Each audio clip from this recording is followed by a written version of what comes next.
personal learning, or if you're here maybe for where you work, your job. We always enjoy knowing where everybody's from and what they do. And usually, just a couple of sort of housekeeping notes. We do ask everybody to stay muted during the presentation, just so we don't have any interruptions or anything. But we do usually have time to stay on afterwards. So if you have any questions or comments, feel free to stay on for that.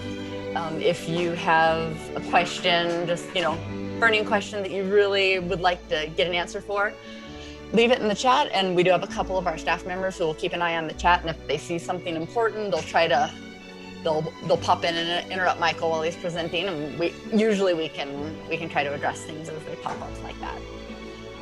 But like toward the end of the presentation, like when we're discussing afterwards, if you can use the little raise hand feature, that makes it easy to make sure that we don't miss you. We do recommend that if you're on a computer, try using the side-by-side speaker view. That usually gives you a nice view of the slides and whoever's talking.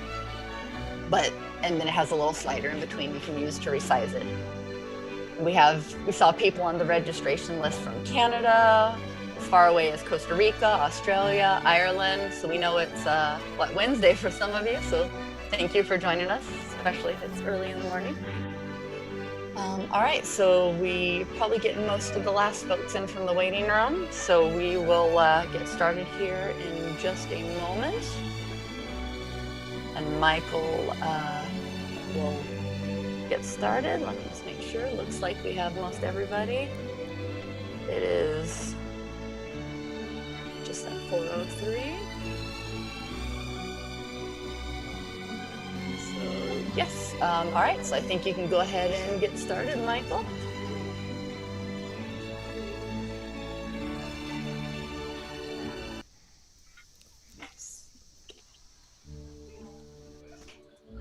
There we go.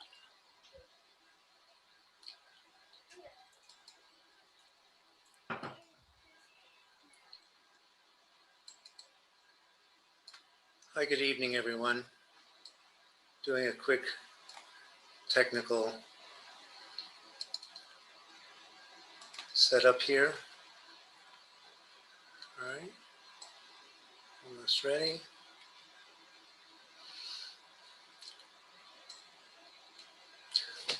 Thanks, everyone. Thank you for coming out on this rainy night. Oh, wait a minute, you're not in New York? Well, storming away here, and very, very appreciative for everybody coming in from countries around the world. So as described in our announcement, we'll be reviewing a groundbreaking medical study done in San Diego in the mid-90s. It's called the Adverse Childhood Experiences, or ACE study. The ACEs are a way of looking at how childhood trauma affects a majority of our population. We mentioned the application of this study in terms of how it affects school children, but it also affects adults in both their personal and work relationships. We're going to look at the neuroscience of trauma as well, how it affects our brain chemistry, and how we can expand our perspective in a way that leads to more compassion and self-awareness. So both in schools and in the medical profession, there is what's known as the trauma responsive awareness movement. In schools, it's called the trauma responsive education movement. Both are growing very rapidly. This week, we've received so much information of cities and organizations that are focusing on trauma and how to develop resilience to it, especially for children. So this is rapidly becoming a tipping point. Now, a tipping point is a moment when widespread recognition seems to happen almost overnight. Here's an example. This is Roger Bannister. He's an example of a tipping point. On May 6, 1954, Roger Bannister broke the 4-minute mile. Runners have been trying to break this record since the 1870s. And when the barrier was broken, others overcame a mindset that they had previously thought was impossible. Since Bannister, more than 1,000 runners have conquered this barrier that had once been considered hopelessly out of reach. Runners of the past had been held by a mindset that said they could not surpass the 4-minute mile. Tonight, we'll break some new ground in awareness. Let's say yes to the power of impossible thinking. Let's be innovators and ignite change. You saw the flock of birds at the beginning. We've all seen birds fly like this. Well, how do they communicate? Is it possible for people to interact like a flock of birds and to interact with no leader, where everyone leads? We can each be such leaders within our communities. We believe humans are inherently caring, concerned, and compassionate. Someone trips and falls. What happens? People flock around the person to help out and make sure they're all right. Have you been in one of those flocks of humans, moving together where everyone helps? Like the birds, there's no leaders. As a flock of humans connected by some unseen, unknown force, consider our potential for care and compassion. Trauma responsive is helping someone get back on their feet. It's helping people have control of who they want to be, and it cultivates a vision of possibilities. Now, Cicely will tell you a bit more about our program. Yeah, we just like to give everybody a little bit of background on where we're from, what we do. Over the last 10 years, we have developed a curriculum called Healthy Relationships 101. It's been done with ongoing collaboration with teachers, social workers, counselors, and the curriculum, it contains all of what we'll be talking about today, plus more, obviously. We actually have a brand new 2021 version that does have options for remote use. We know that that is very possibly the wave of the future in education. So we have that option in there. We also have group workshops for schools and organizations, very similar to what you'll see here tonight, but longer with more detail, go much more in depth, and content of even greater variety. So actually a year ago, when all the schools shut down, we actually continued giving our school workshops free of charge because of the school budgets being frozen. So we continued doing similar work also by doing our webinars on either a by donation basis or for free. So we do rely on those donations from our supporters. So we definitely want to thank everyone who did donate for their tickets tonight. We do not underestimate the value of that. And so on the screen, you'll see a few of the ways you can support TRF and also be involved in this trauma responsive movement. We're on Patreon now, where we give monthly freebies. We have discounts on our workshops and on our curriculum. And you can also get access to all the webinars without having to register an Eventbrite. So that's a nice little benefit. We also have a Facebook group. You can see the name here. And we have a t-shirt shop, and you can also download our book. And we do ask for a donation with the book if at all possible. To then continue building on what you're learning here tonight. We will be putting up a survey in the chat where you can give us some feedback if you want more information on any of these things we talked about. And it'll also have links to like our Facebook group and the bonfire store and places where you can get samples of the curriculum. So all that will be on that survey as well. So make sure you get that. And that's all. I'll turn it back over to Michael. Okay, thanks. Thanks, Cicely. Yes, if tonight, after this presentation is over, if you gain some information that you think is valuable for yourself or for your organization, please do give us a donation of any amount. It picks up our spirits, even $1, because we have been doing tremendous amount of volunteer work. As Cicely said, we have given over 12 webinars for New York City schools throughout the 5 boroughs, because all the funds from the schools were removed after the schools shut down. So we volunteered to continue to present much of what you will hear tonight at no charge for really thousands of educators, principals, and senior staff. Well, this past year has been traumatic, especially for school-aged children. And it's not like kids are going to come back to school and pick up where they left off. There is still fear as to what lies ahead. And the social distancing aspect of classrooms can, in and of itself, be traumatizing. This is because it suggests that something is still uncertain, and children thrive on predictability. Just the other day, a parent told me about a child who cried every day during the shutdown. That child missed school and missed socializing. So there are so many complex matters to take into account as schools attempt to return to normal. But you will see in the news and in the emails you're likely to get, there is so much work that lies ahead to help children stabilize. And really for most of us, because it's been a very traumatic for adults as well. So we'll be giving you some background on what's known as the trauma-informed, trauma-responsive approach in education. And you'll see its application for any organization and for the general public as well. This model takes into account the difficulties children experience both at home and in school. Difficulties that may affect not only their ability to learn, but their health and well-being even into their adult years. Before I go on, I'm noticing that I'm talking rather quickly. So if you put in the chat the word slow down, Cicely will then text me to slow down. But there's so much that we want to cover tonight that I'm going a little fast. Now, I'm not a native New Yorker. I'm from Lancaster, Pennsylvania. Amish, Mennonites, slow moving, but I've lived here for most of my life. So yes, please feel free. And we're going to talk about self-expression. And we want you to exercise your need for self-expression. And I know I sound like I'm digressing, and the staff usually yells at me to stop, but please, if you have a comment or you want me to slow down, I will. But I'm going to move at a point where if you didn't understand something, I will repeat it. When you say repeat that, slow down, send me a vegan sandwich or something. We're happy to respond. And in 2 weeks, we will be giving a webinar on nonviolent communication, which is an extraordinary communication skill set. So I really urge everybody to sign up for that coming up on the 22nd as I look at the calendar.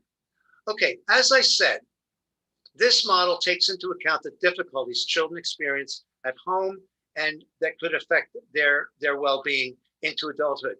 To give you an example of this, we are in touch with a group of colleagues of Dr. Vincent Felitti, who is the co-principal investigator and initiator of the ACEs study, which we'll speak about in depth very soon. So to give you an example of the trauma that someone experienced that led to a severe health crisis, I'm going to quickly recount a story that I heard on a video, and I really recommend everyone take a look at this. It's called A Tribute to Dr. Vincent Felitti, F-I-L-E-T-T-I. It is stunning. It will make you think about your life, the lives of the people you know, and our society and the world, that you can easily Google that. And there's several more talks by him, and he's been a very inspiring figure for us. So a story that he told on this 17-minute tribute to his work was about a cousin of one of his uncles, and that this child had a brother, and this young man was obsessed with baseball, and he wanted to be a baseball player. And at a young age, he broke his arm, such that he would never be able to play baseball.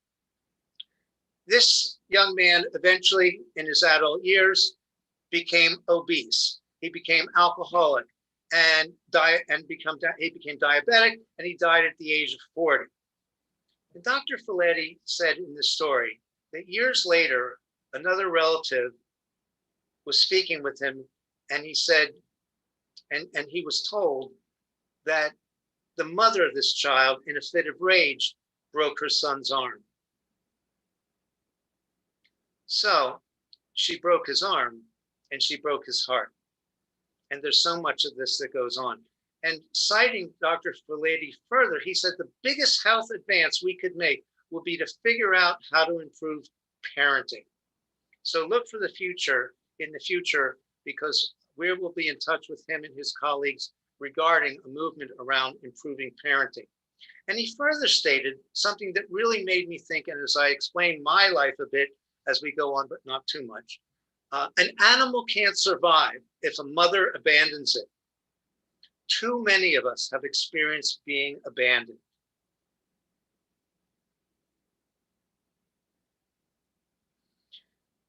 We're going to share a bit about the science of the brain and the body and how trauma affects them and how the healing process can begin.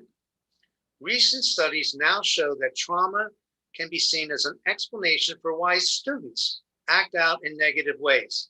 As a result, to some extent, teachers especially are judging student behavior less and less, and more so looking at the possible root cause, like maybe one of their students had their arm broken or other kinds of abuse. So this is encouraging, because now people are starting to see disruptive behavior as a result of trauma rather than a character defect. And I believe in New York that suspensions or expulsions are going to be put away for now. And that, of course, especially affects minority communities and minority children. All right, the next slide we're going to look at is we have the adverse childhood experiences up. So this is a research study that has become very well known throughout the country and around the world. It's called the Adverse Childhood Experiences, as I said, or ACE study. This study identified 10 ACEs, as they are called. The study, conducted in the mid-90s in San Diego by Dr. Vincent Felitti at a health clinic that he was running. It was at a health organization that 17,337 participants agreed to participate in the study. The study revealed that 2/3 of those 17,000 plus people had at least one ACE, and 90% had two or more. There was also an ACE study conducted in Philadelphia, where there is a high rate of poverty, and 90% of the participants in Philadelphia had at least one ACE. And we're going to go into why poverty alone is traumatic. So in the next slide, we're going to look at the adverse childhood experiences. I hope you can see this. Cicely can send you a link to it if you can't read it here on the slides. So there are 3 abuse: emotional, physical, and sexual; 2 neglect, emotional and physical neglect; 5 family turmoil. Take a few moments to read these ACEs, and there'll be a link in the chat as well.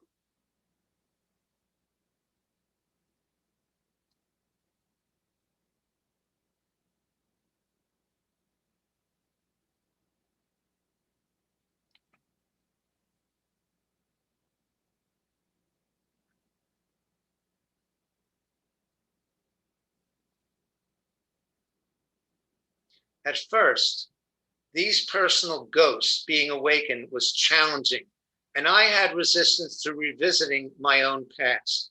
But when I became aware of my ACEs, it helped me put into perspective how I had been held back in my life goals and been unable to maintain healthy and thriving relationships. After learning about the ACEs, which started about 10 years ago, things have gotten better and better going forward. So would you take a moment and reflect on whether any ACEs may have occurred in your life?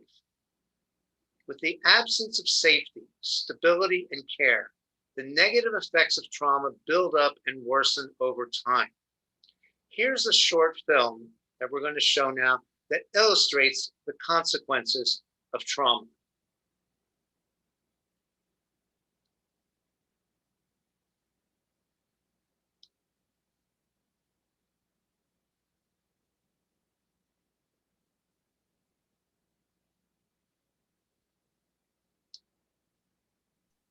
Having some technical difficulties. Hang tight just a second.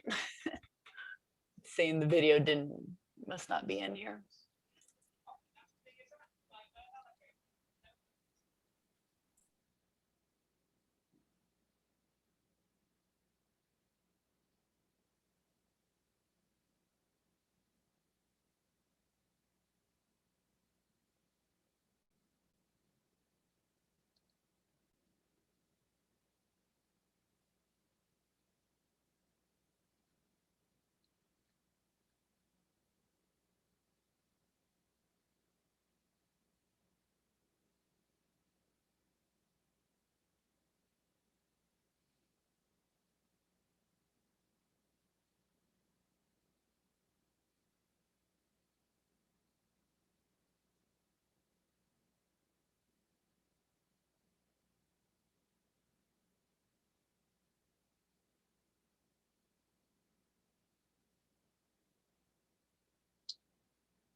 It's time now, everyone.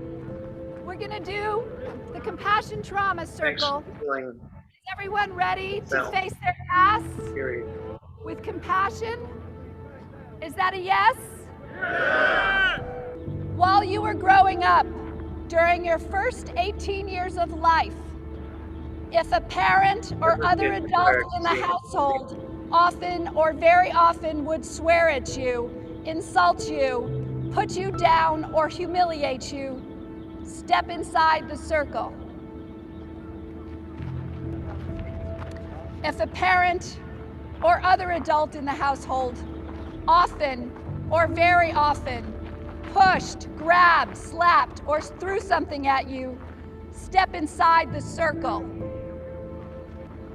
If a parent or other adult in the household often or very often ever hit you so hard that you had marks or were injured, step inside the circle. If you often felt that no one in your family loved you or thought you were important or special, step inside the circle. If your family lived in extreme poverty, step inside the circle.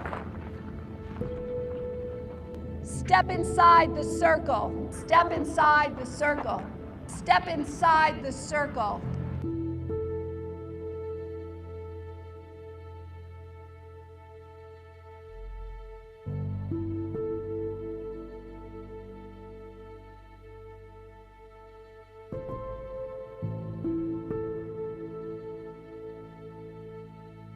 There is no shame. There is no shame. There is no shame. I'm so good. Good to see you. How are you? Amen. Noel, good to see you. Welcome. I was abused as a young girl. I was beaten by my mother. I was verbally abused by my mother. I was sexually abused by another man. My father was an alcoholic. My mother was a rageaholic. I've driven drunk. I've sold drugs. I was a juvenile delinquent. Probably my story is similar to most of your stories in here. I'm white and I'm female and nothing happened to me. So, I got a get out of jail free card. And so I'm here now because I see myself in every one of you. I'm a traumatized child, raised by a traumatized child. My mother was traumatized as well as her parents. Like he said, we wasn't born in the world of being evil people. My mother didn't want me. She hid her pregnancy. She tried to flush me down the toilet. But as I learned about these things, I always asked myself what was wrong with me.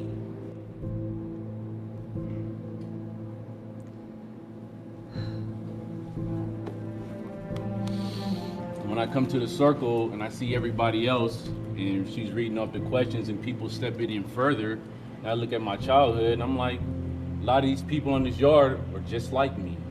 There was one step I should have taken that I didn't take, and I saw some of my brothers and my friends take that step, and I felt like such a coward. I wasn't brave enough to be there with them when they took that step. And every round after that, I took the most difficult step. Our traumas kept us separated. We were all on the circumference, all standing apart. But once we began to acknowledge our traumas publicly, it brought us all closer together. In prison, you're not supposed to show your weaknesses in prison, though.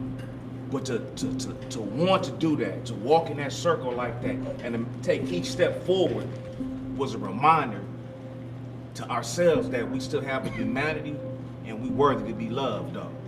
Most people on the outside don't understand it. We want to change so we can re-enter society better than what we left it. And I think one of the things that when you was yelling that no shame and you had us yelling it out, it was freeing us too. And it was a point to where when I was looking at that and we was all looking at it in a circle, you can hear that echo, no shame. And that was very powerful, especially coming from a little lady like you. I'm 76 years old. I've seen a lot. I don't like talking.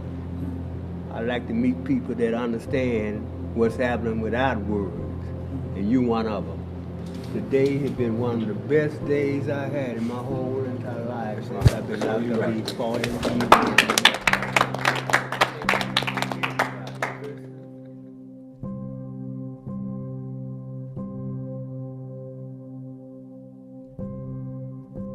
Your true spirits are not violent. Your true spirits are magnificent.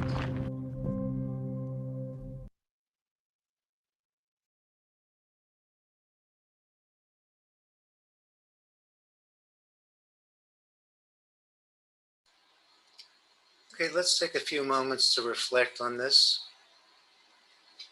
short video.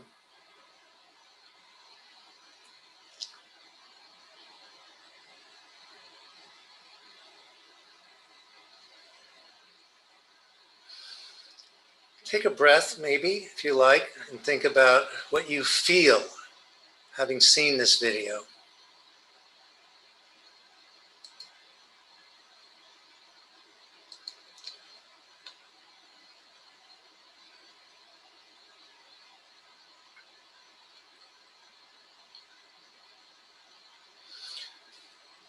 We show this video at every one of our webinars, and we hear something new every time.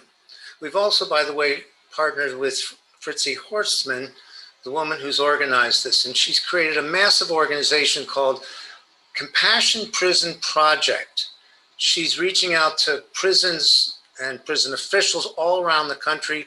People are in that field are looking at abolishing the cruel and unusual punishment called solitary confinement. And we showed this recently. We worked with a first, okay, what's going on here? Am I still signed in? I got some message from Zoom. Thanks, Zoom. Okay. We showed this video to a group of Head Start workers from a First Nations community, the Confederated Tribes of the Umatilla people in Oregon. And when I heard one of the prisoners say, "I always thought there was something wrong with me," I started to cry. And it happened to be at the end of the workshop, and I was choked up watching this, because that's a message that I got early on. And I'll talk a little bit about my childhood experiences in relation to the adverse childhood experiences, but that's a message that really broke me up. I always thought there was something wrong with me, and I'm still working on getting that out of my head. Think about some people you know whose behavior you wonder sometimes, what's going on with them? Maybe they got some messages early on that have them holding back on their ability to enjoy friendships and to be someone that's you care to stay in touch with. And we really recommend, thank you very much for everyone who donated to our project. Please donate to the Compassion Prison Project. What they are doing is earth-shaking, and we are so grateful to partner with them. Okay, so next we're going to talk about the adverse community experiences, also another form of ACEs. In addition to the adverse childhood experiences, they're also known as the adverse community experiences. They are poverty, exploitation, racism, discrimination, street violence, and generational trauma. These are some of the conditions that so many children and adults are experiencing, in addition to one or more of the ACEs from the original study. There's also trauma associated with substandard schools, poor housing, lack of jobs, and food insecurity, to mention a few. Think about how adverse community experiences put pressure on parents who struggle with food scarcity. These ACEs have a massive impact on society. Then there's hurricanes and wildfires as environmental traumas. There is a lot of trauma that's going on in our society, especially for minority people. And haven't we seen enough of that in the last year? And in my case, for the last 50 years. And in America's case, for the last 400 plus years. So that's a wake-up call. which I hope all of you will take a moment to think about how we have to consider the trauma that's been inflicted upon the First Nations people and the Black population, as well as what's going on with the Asian population now.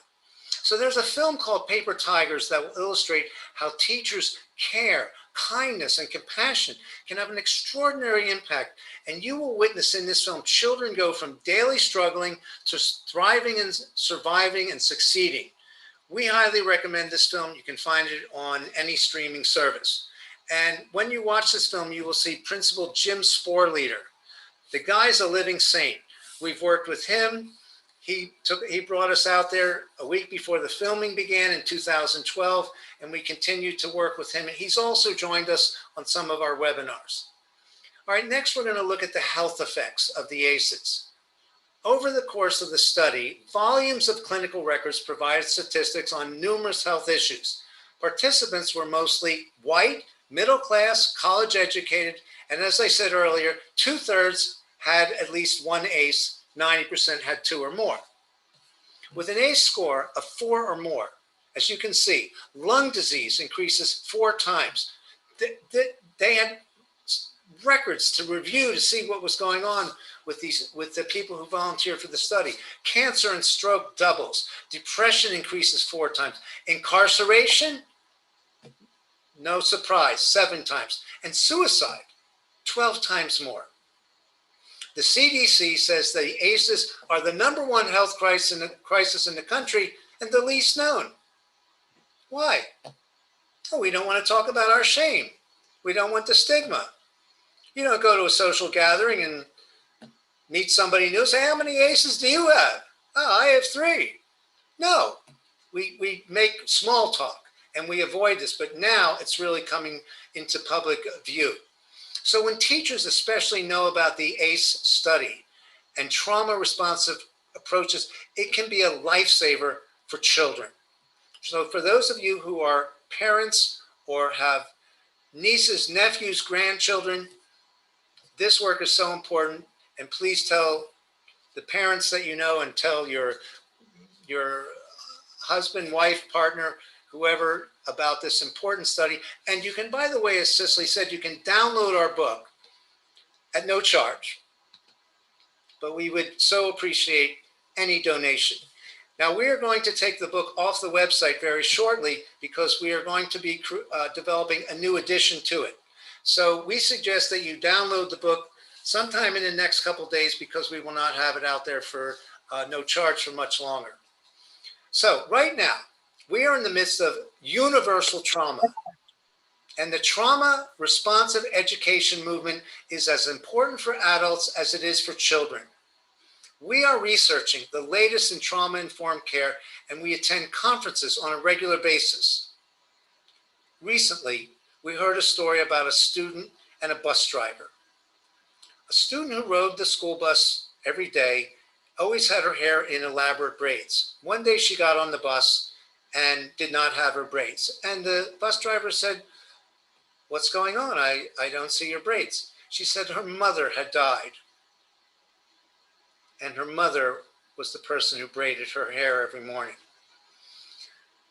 The next day, the bus driver brought some hair ties and asked if she could braid the student's hair. The student said yes. Can you imagine how something like this could give a child some hope and create a lifelong memory? When a school member, school community helps to build resilience for our students, that is a victory. A victory. This work that we are presenting and that's being presented nationwide is going to bring victory to so much suffering. And this suggests that ACEs are facts, but they may not be our fate. Trauma-informed awareness must include all staff members in schools, cafeteria and maintenance workers, and as you could see in this instance, bus drivers. With our trauma-responsive curriculum, our long-term vision is to help alleviate trauma and improve the health and well-being of children and their communities nationwide. Details on our curriculum are on our website. You can easily go there. We're the relationshipfoundation.org. And if you can't remember that, TRF.net. ThomasRachelFrancine.net.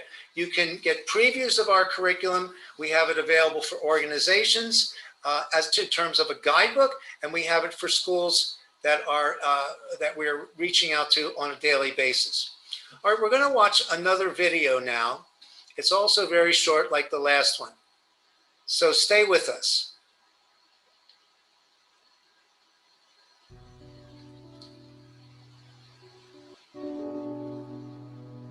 Everyone in a community has a vested interest in everyone else's children, because everyone else's children determine the next adult population that makes for a successful society. Built into our biology is the need to have responsive interactions with adults. Neglect for children is when they don't get what the brain is expecting to get, what the child is expecting to get, what we are biologically prepared and waiting for, which is input from those around us. It's this back and forth serve and return interaction that literally shapes the architecture of the brain. Serve and return begins when a child looks at something or observes something, makes an utterance, and that represents the serve. And the return is when the parent notices the child doing these things and responds to the child. Under conditions where serve and return is broken, you literally are pulling away what is the essential ingredient of the development of human brain architecture. It was a really compelling series of experiments where they started by videotaping the mother and the baby engaging in cooing and smiling. And then they asked the mother to basically put on a blank face and not respond at all. When a baby is not attended to, that is a sign of danger to the baby biologically. So the stress systems become activated.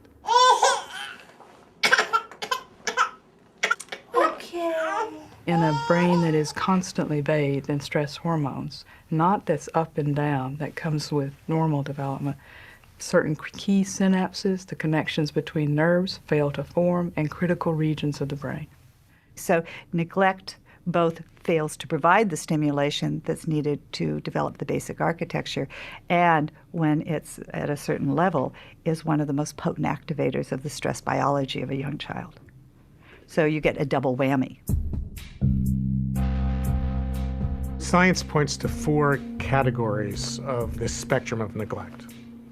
The first category would be what's called occasional inattention, where children experience responsiveness most of the time, but occasionally adults don't respond.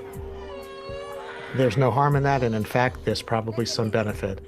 A child can learn to self-soothe and explore the environment, and all of those opportunities build brain architecture.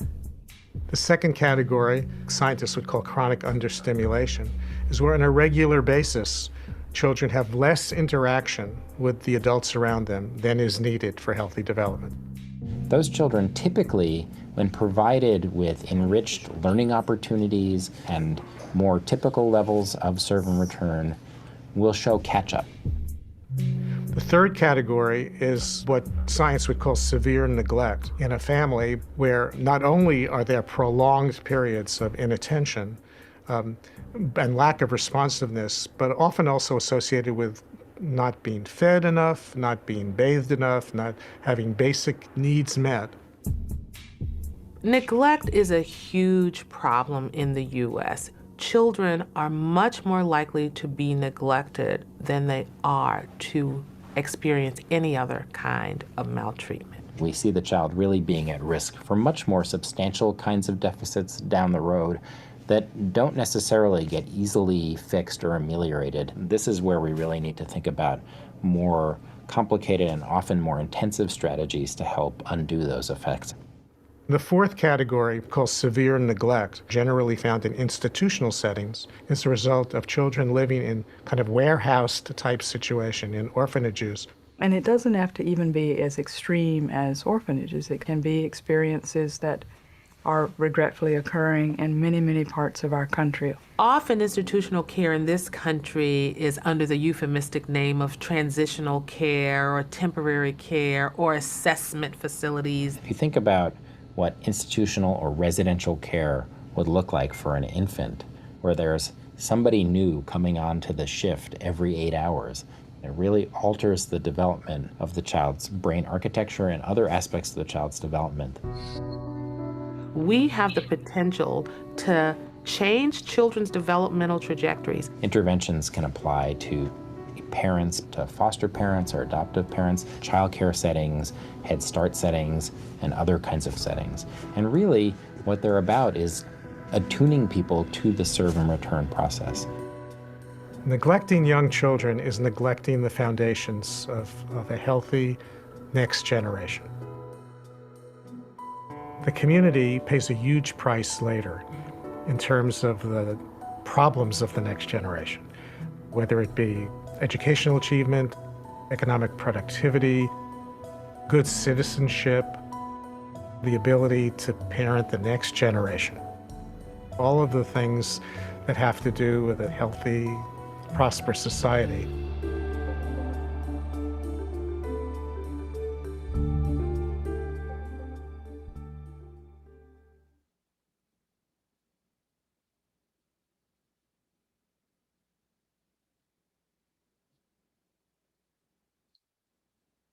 What was the essential message of this video? Relationships shape the biology of our brains. Babies take in everything like a sponge. Neglect is trauma. So children desperately need a safe connection to adults. Our genetic nature is to be neurologically connected to others. So relational health is essential for every child. The first years of life, there is an explosive proliferation of synaptic connections in the brain. To give you an example, at a presentation, Dr. Bruce Perry mentioned that in a low verbal household, by the age of 2, a child knows 100 words. This is relational poverty. In a high verbal household, by the age of 2, a child knows 500 words. Relational health makes all the difference. As I said, on the 22nd, we'll introduce a communication skill set that can vastly expand a child's vocabulary. It's called Nonviolent Communication, and that's our webinar. It should be linked in the chat.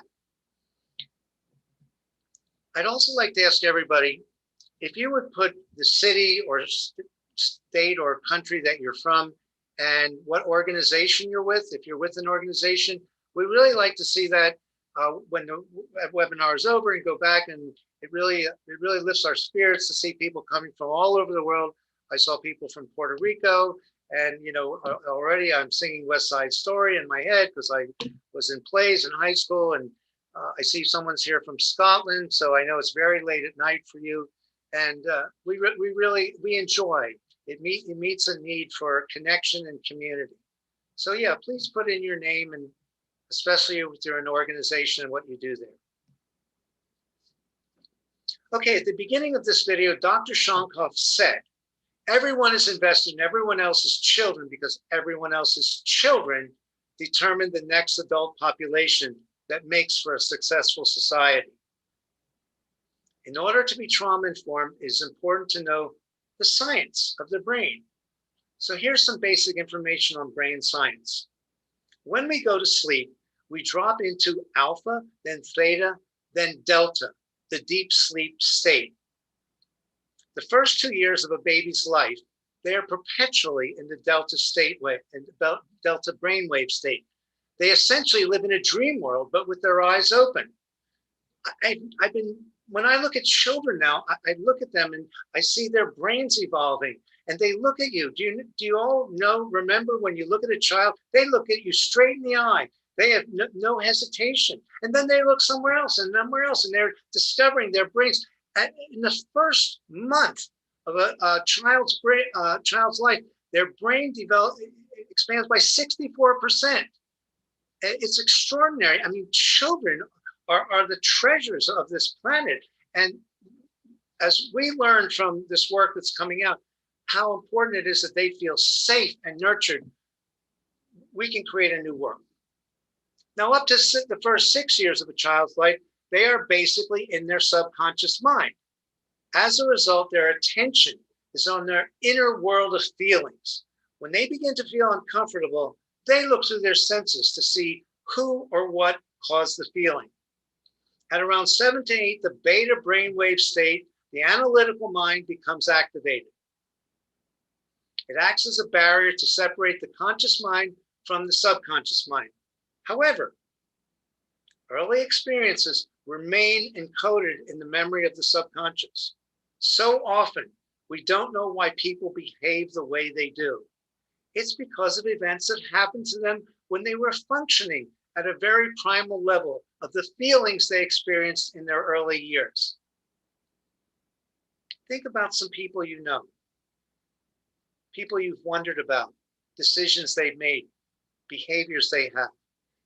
It's most likely that this very primal level of feelings that they had as a young child affected who they were as adults. So they get into situations that bring up memories that have branded them from the past, and they emotionally return back to the 5-year-old child, even younger. As the brain gets more anxious and out of balance, hormones of stress are released. Cortisol, adrenaline. When we feel fear, there's adrenaline. That's a hormone. Can you think of any children or adults who act way below their age? Now, when we say act your age, we know it's not possible for someone when they're chained to their emotional past. When a child faces danger like abuse, neglect, or turmoil at home, the subsequent stress often shows up as troubling behavior at school. Descriptions such as erratic, challenging, and troubling are softer labels than disruptive. We don't call what goes on in schools with kids who are having a problem, we don't call their behavior disruptive anymore. We call it troubling or erratic and challenging, because the disruptive label can brand a child throughout their entire education. So those of you in education, do you know of any student who at times acts like a 5-year-old? I was one of those kids. However, with the work we are introducing, I'm seeing I didn't have to act so much from my familiar past. Brains that are branded by trauma. Let's think about this word branded. When children behave in limited ways, it's because it's all they know. They simply weren't supported to advance beyond these behavior patterns. With this information, teachers are now able to understand the root cause of why some kids are so unstable. We believe in order to effectively address trauma, the public needs to develop science literacy. Neglect.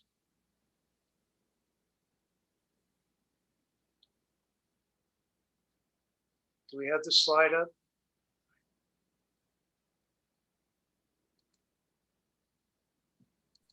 Yeah, it's up.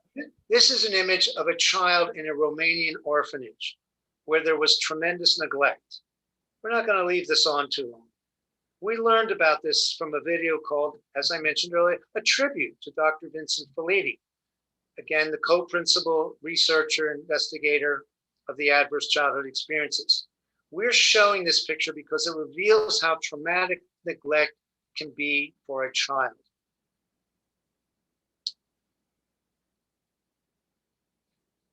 For today's children, there's a new stressor. In March 2020, the isolation began. As mentioned earlier, a year in a child's life is like a lifetime. They are in emergency mode, but trauma-informed, trauma awareness education can help ease their nervous system. And this healing can begin in their schools. Educators are the ones who have a major impact on the lives of so many children, and possibly an even greater impact than any other adults. Can you think of a teacher when you were in school who took an interest in your well-being? I wish I could. What are your thoughts about this video on neglect? Would you use the chat box to comment for a moment?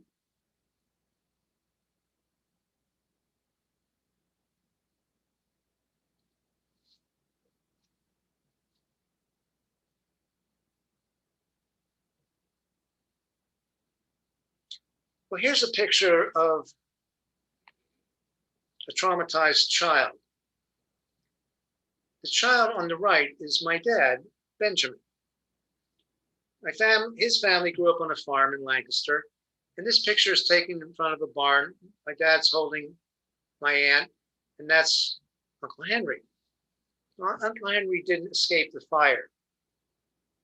And my father died when I was 19. He pretty much lived at his office.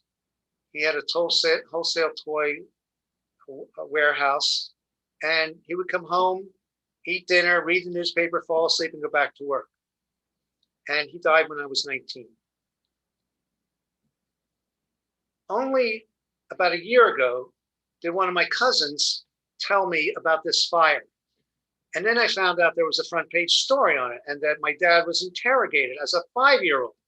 So I have to believe that one of the reasons my dad wasn't around because he wanted to escape, that his trauma, his shame, the blame he likely got for this was something that he couldn't handle. So he never told us about this. I had to find out about this 30 years after he passed. He didn't know that he didn't feel safe. How could he? He wasn't consciousness, and he wasn't able to be propelled past his emotional branding. And by the way, I've dedicated my book to my mother and my father.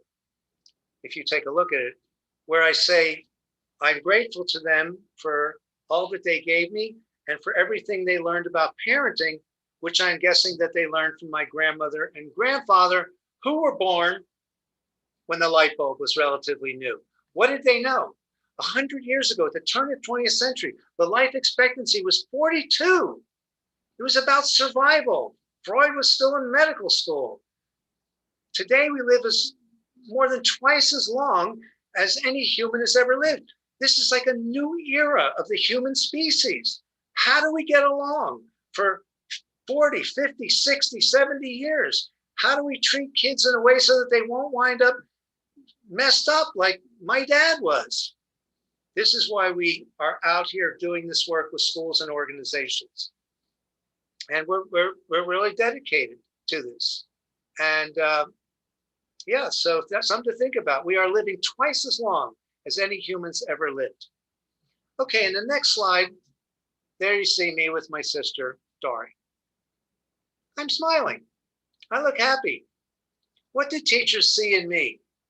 Was I a happy kid? What did my teachers and my neighbors think? I grew up in what I would call punishing silence. And I grew up thinking I wasn't wanted. It was as though I lived in Lonelyville. Did any of you grow up in punishing silence? On the other end of the spectrum, did any of you grow up in chaos? Or did you grow up in a micromanaging, controlling environment, hovering? Maybe you grew up in a stable and loving environment. Would you please put in the chat what your childhood was like in terms of, was it punishing silence? Was it chaos? Was it controlling? Or were you fortunate enough that it was a stable childhood? Take a moment and put your answer in the chat, please. I'm sure my parents were very well-meaning, but they were likely replicating the parenting they received. So not every kid in the classroom is smiling and doing okay. They might be struggling with things that are behind the smile. Children who are subjected to repeated adversities experience toxic stress. The consequences are dire. Secure attachment is either diminished or not present at all. They see the world as an unsafe place with no one there to help. They think they are insignificant and they don't trust adults. They become hypervigilant and stay on a high state of alert. They feel isolated and have low self-esteem. They experience abandonment in all levels and all areas of their lives. Reading this and talking about this is like bringing back what life was like for me as a child. And part of what drives me and the rest of us to do this work is we don't want kids to suffer the way we did. We're going to go a little bit over our hour time, maybe 5 minutes or so. So I hope you'll hang in with us because now we're going to go into the neuroscience And with the absence of stability and a sense of security, the negative effects on trauma build up and worsen over time. So now, to broaden our perspective, let's look at the neuroscience and how it affects us physically and mentally. What you see in this slide is what's called the autonomic nervous system. Now, we're going to show some of the science to provide further insight into the effect that trauma has on the brain and the nervous system. First, let's look at the basics, starting with the brainstem. It's on the left. It's in purple. It's the gateway to our spinal cord. All the messages that are going on in our brains right now are sending those messages down through the spinal cord, down to our spine. It's affecting our breathing, our heart rate, our digestion. This is the sort of transfer of information from our brains to our bodies. Who learns about this? I know I'm so excited to learn about this because I almost failed out of high school. My memory was shot. All right, now the spinal cord is a component of the autonomic nervous system. Autonomic means involuntary and unconscious. But whoever sneezed, by the way, salute. The autonomic nervous system is comprised of our brainstem and the spinal cord, and together they regulate heart rate, breathing, digestion, our vision. This does not include thinking. It's automatic. It's kind of like our body is on autopilot. Brain development is negatively altered by childhood abuse, neglect, and family turmoil.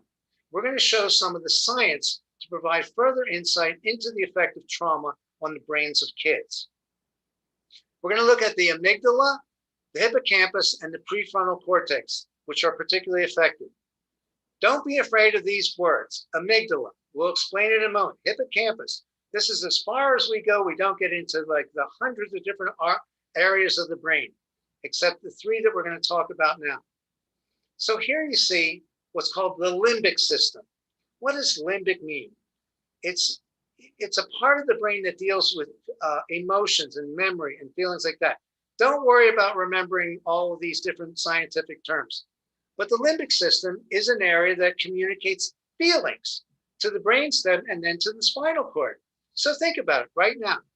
What are you experiencing? Whatever you're feeling, are you feeling anything in your body? Well, the message is coming down through the brainstem into the spinal cord and to your breathing and vision and all the rest of the parts of your body and all the functions.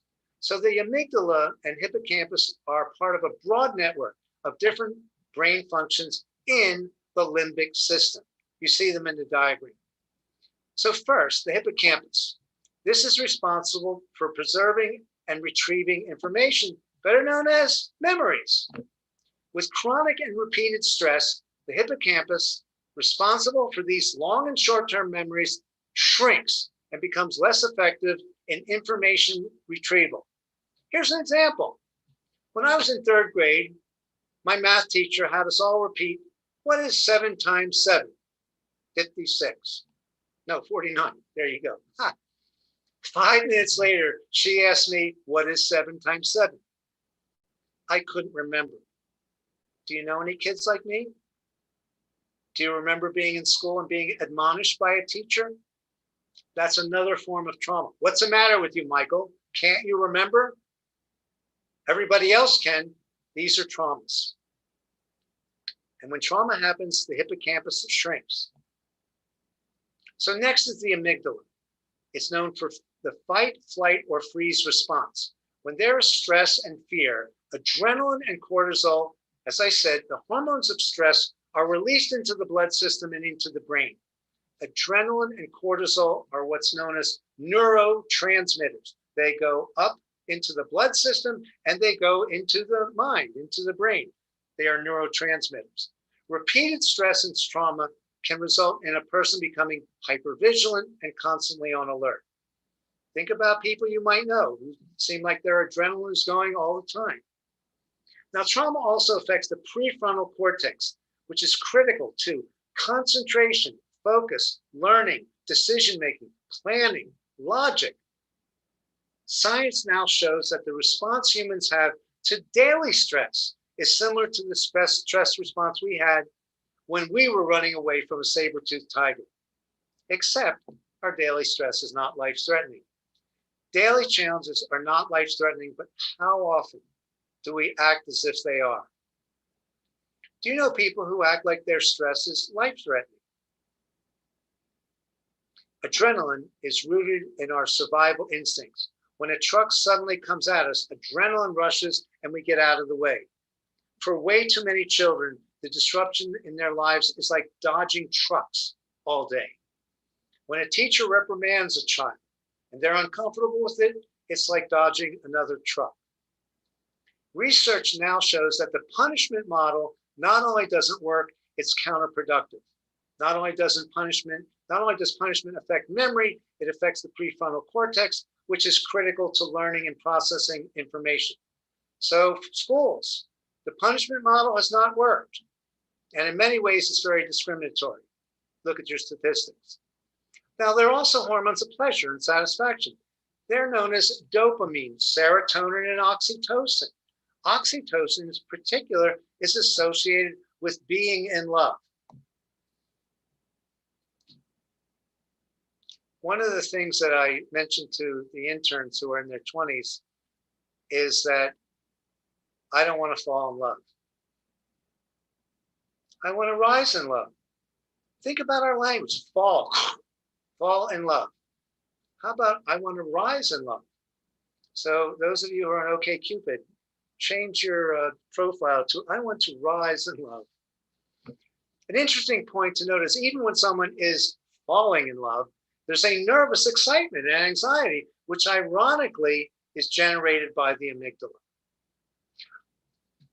In this diagram, we see a healthy brain compared to one that has experienced trauma.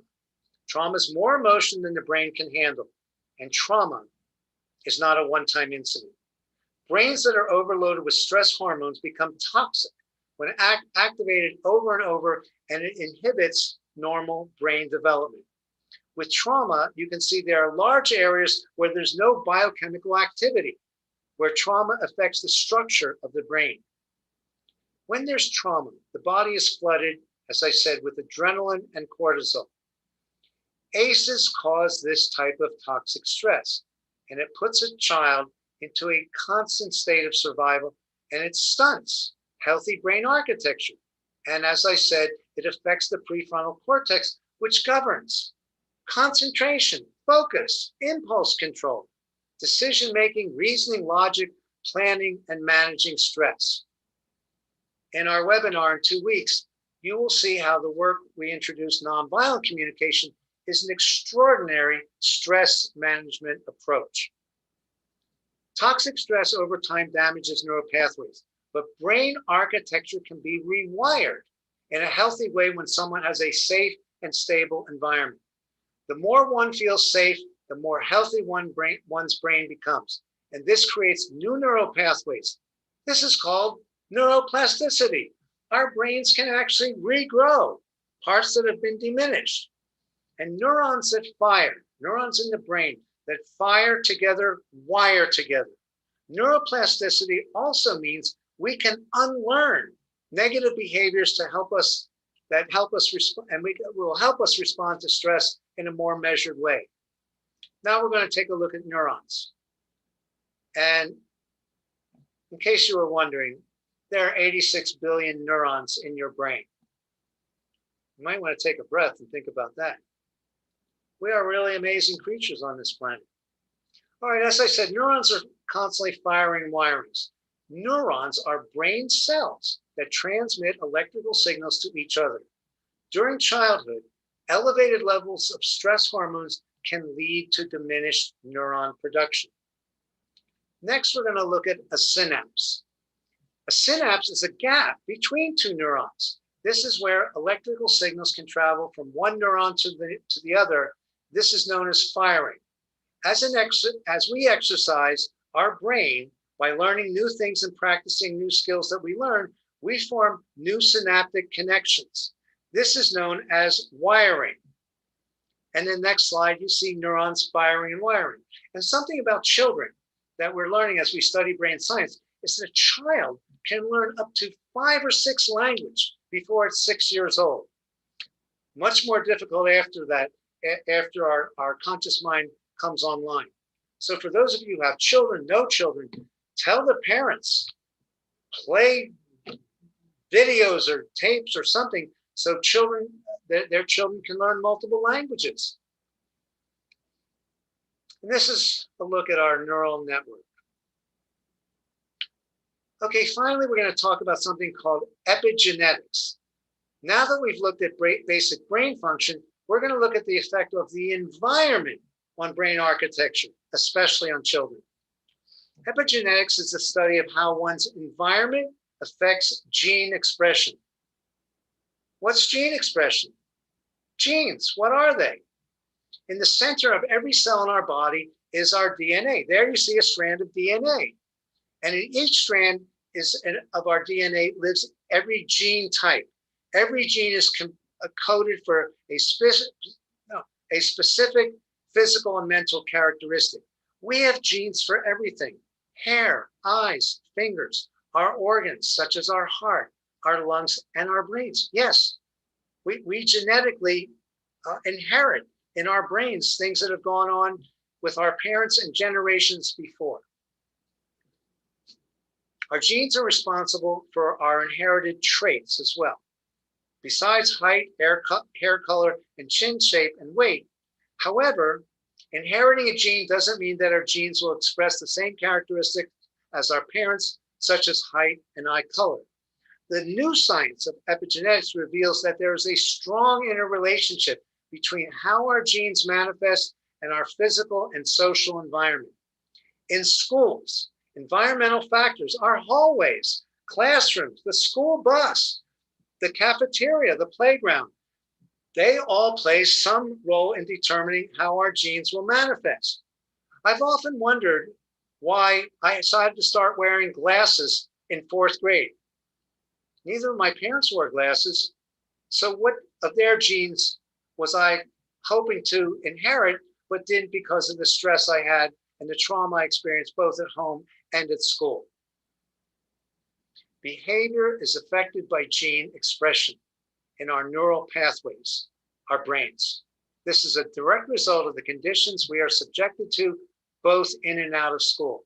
And where there is trauma, it is like inflammation to evolving brain architecture, especially children. So if a child is struggling at home, ideally, we want them to feel like they are handed a life raft when they walk through the school doors. That life raft is called safety and stability. Environment and lifestyle are all powerful influences determining the state of our health and well-being. Daily routine and events in and out of school affects our gene expression. For most chronic conditions, genes only make up 10 to 20% of the risk. 80 to 90% are environmental factors. So if you have a gene in one of your cells that is coded for a certain disease, and there's a history of it in your family, there's less of a chance of it developing if you are living a healthy, low-stress lifestyle. And therefore, I really recommend that you download our book and read the section on nonviolent communication. It's chapter 4. And then join us on the 22nd for our intro to how nonviolent communication, and nonviolent communication is sort of a mouthful. And we don't think of ourselves as violent people. We think of wars and beatings and killings, but what about the words that we say to each other? What's wrong with you? That was stupid. Why can't you remember 7 times 7, Michael? That's trauma.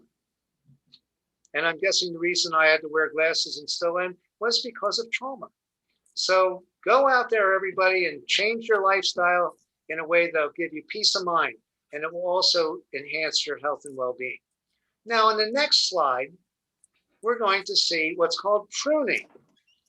Neurons that are no longer in use can unwire. It's called pruning. Like pruning a bush, neurological pruning clears the way for more positive influences. Now, the next slide is Bruce Lee. And you're probably wondering, why are we showing Bruce Lee? Well, we just came upon this quote, which some martial arts students may appreciate, but it's really for everyone. And I am going to read it in case there's someone who can, because this quote has changed my life and my friends. Don't speak negatively about yourself, even as a joke. Your body doesn't know the difference. Words are energy and cast spells. That's why it's called spelling. Change the way you speak about yourself and you can change your life. What you're not changing, you're also choosing. Since reading this and sharing this with friends, we stop each other before the complaining starts. Do any of you have friends that complain a lot? Send them this Bruce Lee quote. This is why we prioritize nonviolent communication and the work around it. It's a practice of expressing one's needs and feelings without blame and judgment, and to listen empathically. And the repetition of this changes neural pathways. Just like practicing an instrument or a new language, it only gets better. NVC is a practice, and the payoff is phenomenal. It positively affects the way we think, speak, and ultimately act. And we will go through the basics of it on the 22nd. So what we say is people don't have a behavior problem, they have a brain problem. To take away, again, the kind of judgment of so many people. On the next slide, kids and adults with ACEs respond to a world as a place of constant danger. Well, their disruptive behaviors are actually coping mechanisms. And the next slide, their behavior is out of their control. Take a moment and think about some people whose behavior you have wondered about. I've thought about my own behavior, which for much of my life has been out of control because I had no idea what was affecting my brain chemistry. And a trauma-informed approach sees children as their circumstances, not their behavior. So for many of us, this can be a hard pill to swallow, but by seeing children beyond their behavior, even adults too, you can provide an opportunity to create a more harmonious environment.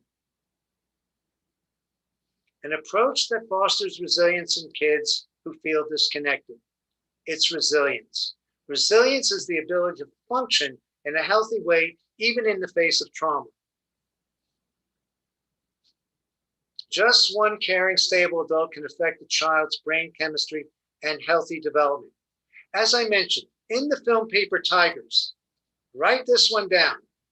This is another life-changing film. You will see that by replacing the punishment model with care, communication, and compassion over a 3-year period in this school where the film was shot, by implementing the trauma-informed approach, suspensions went from 796 to 135, and graduation rates went up 5 times. What school doesn't want these results? What organization doesn't want results like this when you've got to say goodbye to people whose behavior seems to be erratic or troublesome? One caring, stable adult. That's all that kids need. That's all even some of us adults need, even today. And the key to this is making a child feel safe. Relationships drive brain development. In the final slide, we say that change happens at the speed of trust. If we're going to get through this period, there has to be a seismic shift in our focus on mental health and on our attitude toward everyone in this country and what they are dealing with, including people who have been dealing with discrimination since day one. And we hope you found this work interesting and are inspired in such a way to help us bring our work to schools and organizations. And just like the bus driver who was there for the little girl, we want to provide support for whole communities. So please donate to our organization. The donate link is in the chat now. And as I said, even $1 gets us excited. And we promise we won't say anything too after that. Finally, you can also text a donation. Here's Albert Einstein. Humans are a marvel of adaptability and change. In this work, there's the potential for kids and adults to break free from the chains of their emotional past, the trauma and the chaos. There's the potential for all of us to develop a genius mind. So thank you, everybody. Thanks, Michael. Thank you, everybody, again for joining us. We are putting our survey in the chat so that you can, if you need any more information or want any of the links of some of the things we talked about, you can find it in there. This is some of our upcoming webinars. We usually hold them at least about twice a month. And then sometimes we'll have sort of special ones. So make sure you keep up with us on Eventbrite. Now that you've joined us for a webinar, if this is your first time, you'll be on our newsletter. So as we have others upcoming, you'll see those as they get announced. And so this is just some of the things we have planned for the future. And then here's just a little bit of information about our workshops, our curriculum, our guidebook. If you're from a school or an organization, and really, whether you're a nonprofit or a social service organization or a big corporation, there's always improvements that can be made in the social relationships where you work. So we love to be able to work with anybody and everybody. We do have a sliding scale based on the needs and size of a school and organization. So feel free to send me an email, or Michael, his email is same format as mine, just with his first name at trf.net. Feel free to email either of us if you just want to chat and see what we can do to help you out. And we also can offer our webinars or our workshops in Spanish as well, if that works, if that is anything that's helpful to you. And so then here again is our main contact information, just a reminder of some of the resources and things we have available. And I think that is pretty much it. So we will go ahead and open up for if anybody has any questions or thoughts. I saw a few, I know there was a bunch of questions coming up in the chat. So make sure you fill out the survey if you had any comments, or like if you wanted, yeah, I see somebody that was asking about a copy of the slides. If you'll fill out the survey, then it'll be easy for us to know that you wanted the slides. So just add that in a comment and then we'll be able to get that to you easily. Is the survey in the chat now? Or could somebody